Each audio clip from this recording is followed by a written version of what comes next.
the hunt and I set the pace when I'm running. I always take what I want and I always give it 100. Don't need a bank, no I'm funded. Play the game like it's nothing. I'm always thankful for something. Don't take for granted, stay humble. Now wake up! It's time to look at the enemy. Look in the mirror if he is no friend to me. It's not working out, maybe it's the chemistry. It's time to break up so I can make a better me. Better believe in your mind.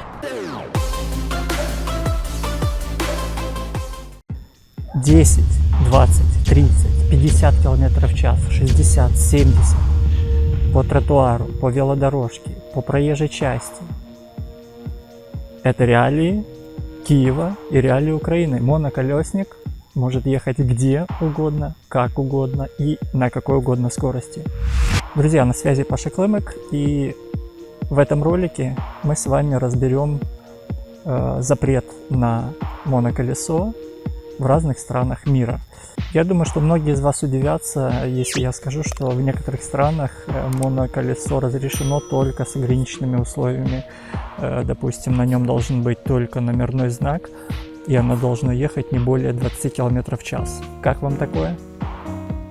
Так что радуемся, что мы с вами находимся там, по крайней мере я на это надеюсь, где моноколесо разрешено в полной мере.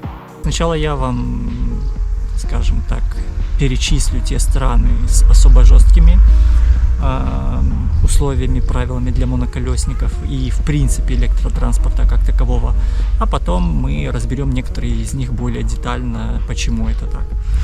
Германия. В Германии моноколесо вне закона, и как бы вы ни хотели гонять по Берлину или по Баварии на природе, по горам, по перевалам, вас могут нормально оштрафовать. В Великобритании запрещено передвигаться на моноколесе на общественных дорогах и в общественных местах. У себя дома, на лужайке, вокруг дома, в частном доме, в квартире без проблем. В Голландии моноколесо запрещено. Да, я был в Голландии, мы проехали довольно внушительную часть, и честно скажу, что я ни разу не видел моноколесника. В Дании запрещены все колеса, едущие со скоростью, превышающей 20 км в час. Электровелосипеды, для них ограничения чуть более лояльны, 25 км в час. То есть суммарно, если мотор работает на скорости выше 25 км в час, то это уже вне закона. В Макао моноколеса запрещены, в Китае моноколеса запрещены, в Гонконге моноколеса запрещены. В Италии моноколеса запрещены. Нет, меня не заело, это действительно так. Все может меняться. Может меняться правила, может меняться условия, может меняться, но на сегодняшний день это так. В Норвегии в целом запрещено перемещаться на моноколесе быстрее 22 км в час.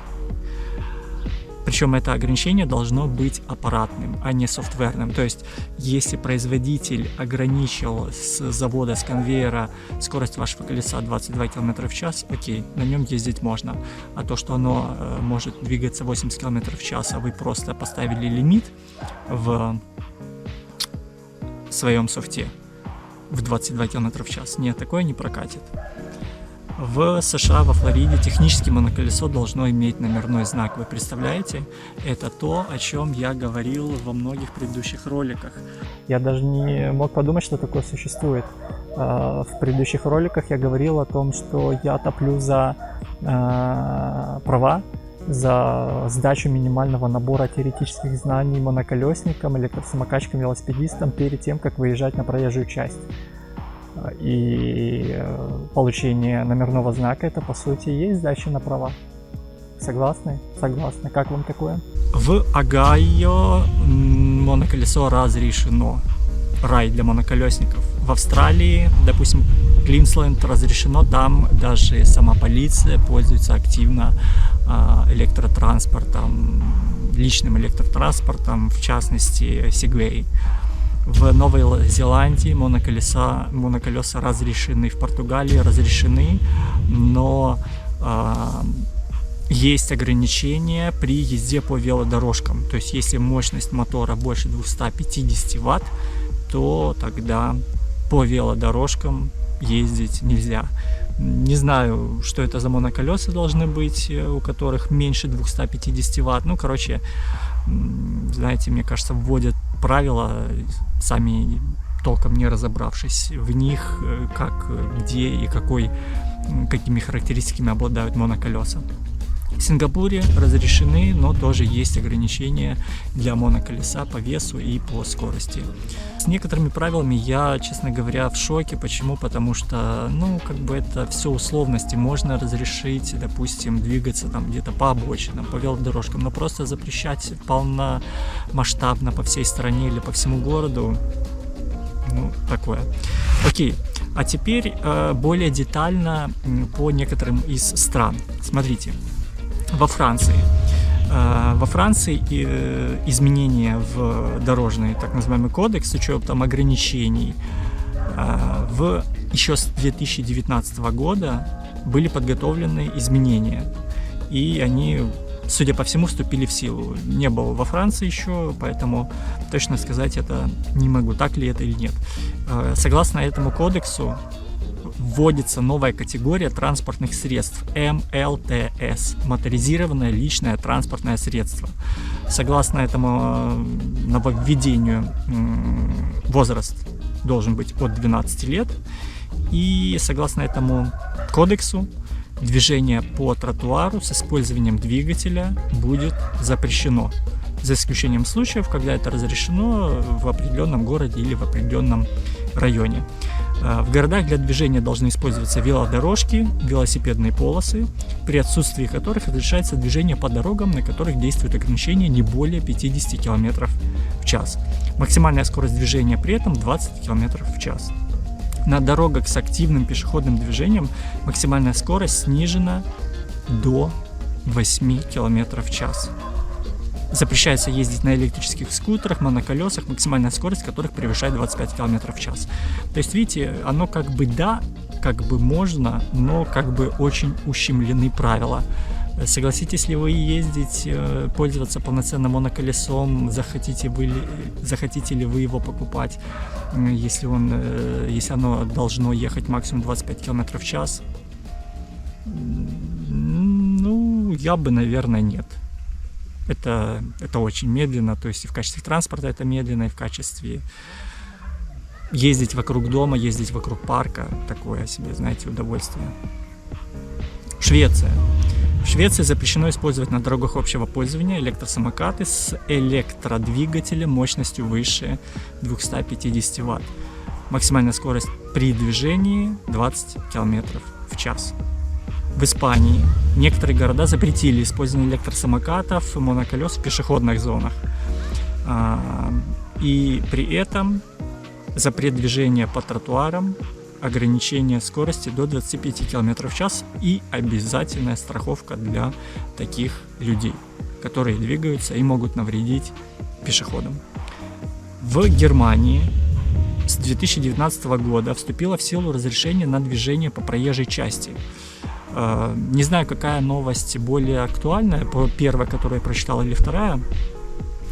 Вступило в силу разрешение на движение по проезжей части электросамокатов, которые отвечают следующим требованиям. Первое.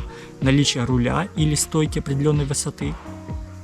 Максимальная расчетная скорость не менее 6 км в час, но не более 20 км в час. Постоянная номинальная мощность не более 500 Вт. Или, если используется гироскопическая стабилизация, то не более 1400 Вт. Потому что энергия тратится еще и на удержание стабилизации. Страхование требуется, шлем не обязателен. Это про Германию. Если нас тут смотрят с Германии, напишите, что из этого правда, что из этого вымысел. В Великобритании ведется подготовка нормативно-правовых изменений, но по существующим правилам на сегодняшний день электросамокаты и другое ЛПТ запрещены к использованию на дорогах общего пользования. А на тротуарах? Вопрос. Как говорят, разрешено то, что не запрещено, поэтому, отталкиваясь от этих правил, в принципе, можно найти лазейку. Но со штрафами Европы, с законами Европы, я думаю, что многие не хотят просто рисковать. В США, Калифорния, разрешается движение по тротуару электросамокатом с максимальной конструктивной скоростью до 20 км в час. Мощностью двигателя не более 750 Вт. Друзья, и повторюсь еще раз, что радуйтесь тому, что у вас есть, радуйтесь тому месту, где вы живете, той стране, тому городу. Если на сегодняшний день там у вас нет ограничений на электросамокаты и моноколеса. Допустим, в Киеве, в Украине сейчас я бы не сказал, что есть какие-то ограничения, какие-то штрафы, какие-то правила ПДД внесенные. Поэтому моноколесник, двигающийся по тротуару на скорости 60 км в час, это не нарушение. Моноколесник или электросамокатчик, двигающийся вдвоем с ребенком на прокатном самокате, электросамокате, по ПЧ, без шлема, без прав, без знаний, это не нарушение. Хорошо или это плохо? Мое мнение, я думаю, что вы уже давно знаете из предыдущих роликов. Ваше мнение было бы интересно услышать, узнать. По традиции вопрос на закуску ко всем моноколесникам и другим электрорайдерам. Условно создадим ситуацию. В вашем городе, в вашей стране вносят новые поправки, новые правила. И колесо не может ехать свыше 20, допустим, 20 км в час. Ваши действия. Вы его продадите, вы отложите, вы будете нарушать правила, ездить, гонять, вы пересядете на что-то более, весомое. Что вы в этой ситуации будете делать? По-прежнему ездить, не нарушать или нарушать и платить? Интересно ваше мнение.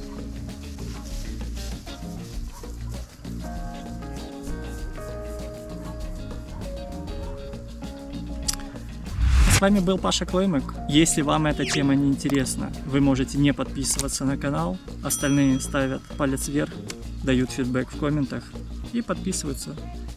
Всем пока, до новых встреч в новых видосах.